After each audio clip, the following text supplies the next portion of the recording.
Oh, come on up. Come on up. So if we can have you here, Quendy, on my right, please. And John. Okay, we got this on camera? Thank you much for coming this morning. I'd like to start off, first of all, to introduce a few people. To my left, we have Mr. Stenick Wishard. Stenick is Patrick's brother. To his left is Mr. John Elliott. John is the Executive Director of the Warden Woods Community Center. To my left is Quendy Kemba Game, who is also a worker at the Community Center and a close personal friend of Mr. Pitters.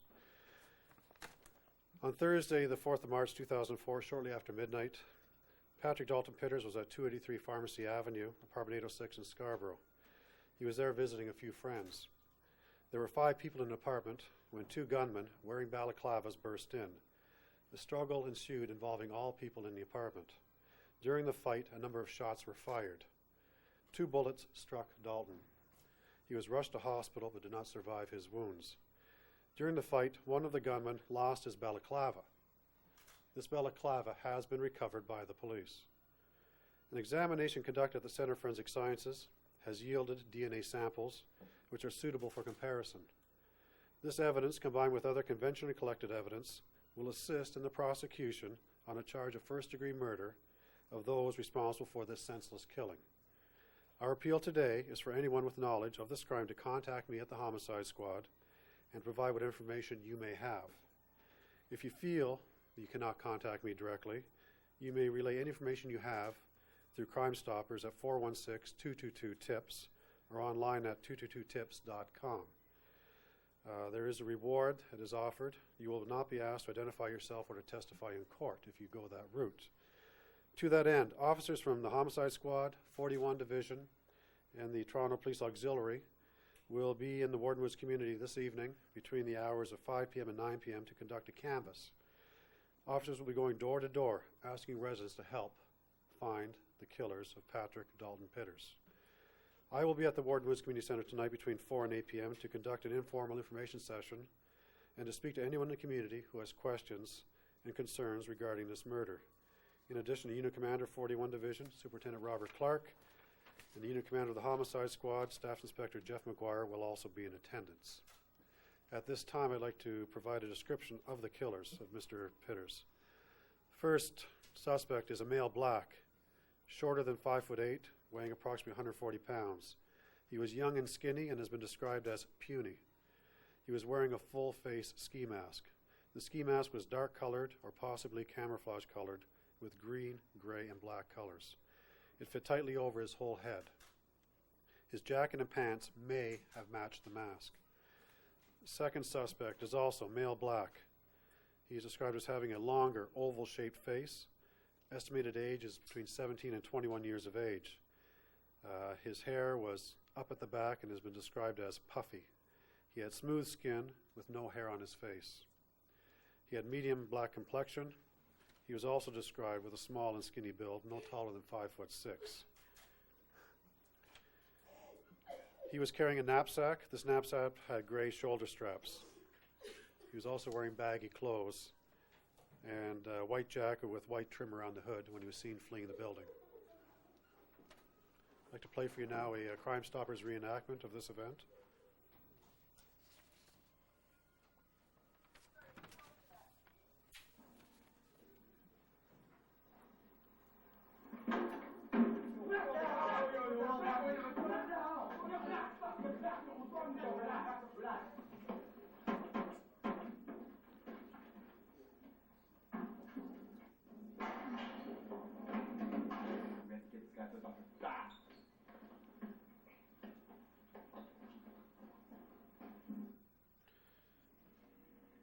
Thank you.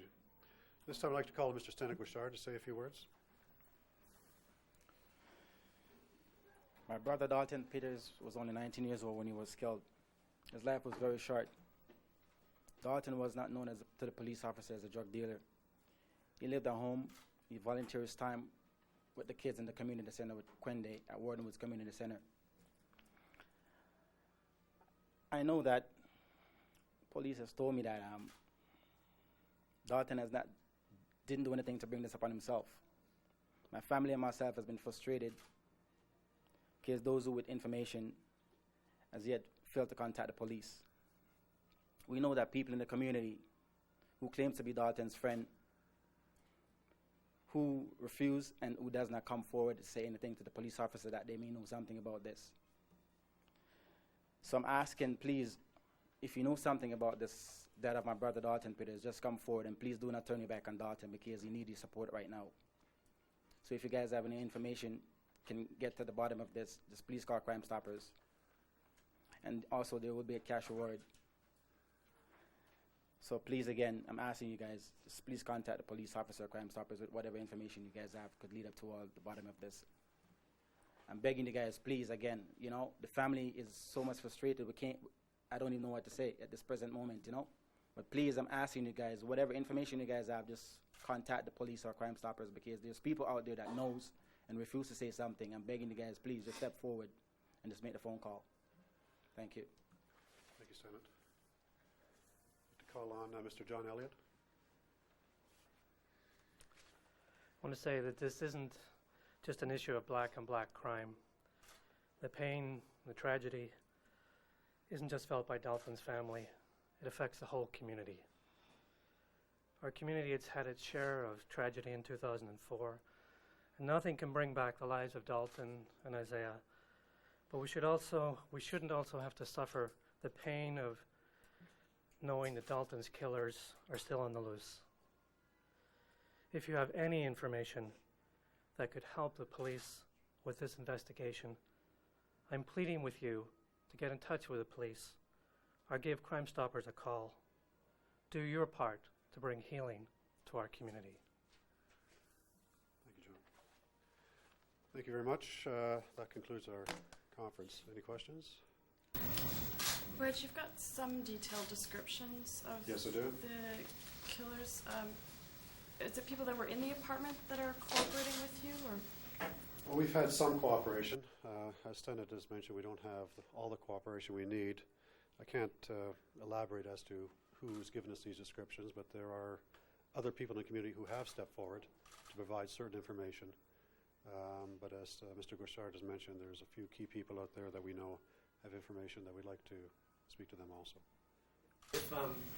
If you've got some DNA evidence, would it be as simple as this, that somebody makes a call, you get a name, then that person who does the Crime Stoppers call, that's it for them? That's it for them. All they need to do is provide us with the names. We'll examine the names that come in, the information that comes in through Crime Stoppers, compare that to evidence we've collected through the conventional means, and set a course of action to gather that DNA somehow. Right now you don't have a name? Well, right now the investigation doesn't yield a number of people of interest in the investigation, but we need to focus, and we're asking the people of the community to help us narrow that focus down to a few people to direct our resources towards. Do you have any idea of motive behind this? It's difficult to say. I can say this, that there was nothing taken. The fight broke out immediately in the apartment. So whatever purpose there was of going there in the first place is totally unknown to us at this time. We can speculate, but I don't think it's fair to do that right now. Crime Stoppers shot there, people who were saying get in the hospital, who are they? There were, like I say, there were a number of people in the apartment to begin with. There were two people that actually carried Dalton down 8 flights of stairs, put him in their car, and rushed him to the hospital. And those are his friends? Yeah, those are friends, yes. How accurate is the video as far as like number of shots fired, things like that? Can't comment on the number of shots fired, but I have mentioned that he was hit twice, so he's accurate as far as that goes. I'm talking just a little bit. Lindsay, do you feel... Step up to the microphone. Can you tell us a little bit about Dalton?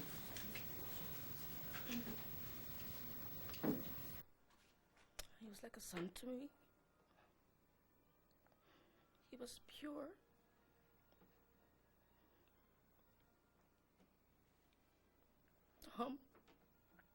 He was always there for everybody else. He did a lot of volunteer hours. I've known Dalton since he was 2 years old. And I was hoping that he would continue doing what he was doing in the community. Unfortunately,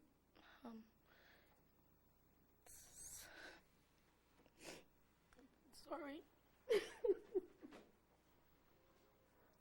Perhaps I can just share one story that Quendy told me. She witnessed this happening in the lobby of our community center. Dalton was a very quiet person, and one of the children said to him, "Dalton, how come you're so quiet?" And he said, "If I wasn't this quiet, how could I hear you when you need me?"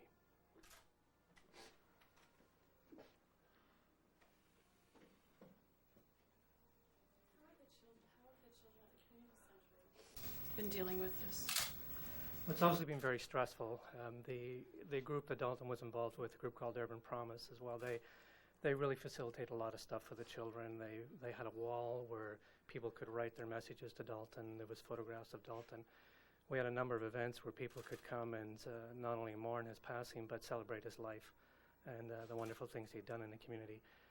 And it's been very hard on them. I mean, months later, we're coming up to 9 months, they still talk about him, they still miss him, they still wonder where he is. And it's been very, very difficult for them to recover from it. But we've seen some positive stuff with some of the older youth who have said, he started something good, we want to continue with that. We can't let his memory die. And what he started's got to continue. And during the summer, we had more people in the community wanting to volunteer for summer programs. And specifically, I think, as a result of what they saw in Dalton. Thank you very much. This concludes our morning conference. There will be reenactment videotapes available at Corporate Communications. It will also be continued to be played on the Bell TOC. The conference will be on audio on our website. Thank you very much. Can they play the video again? Can you put one more time? Sure.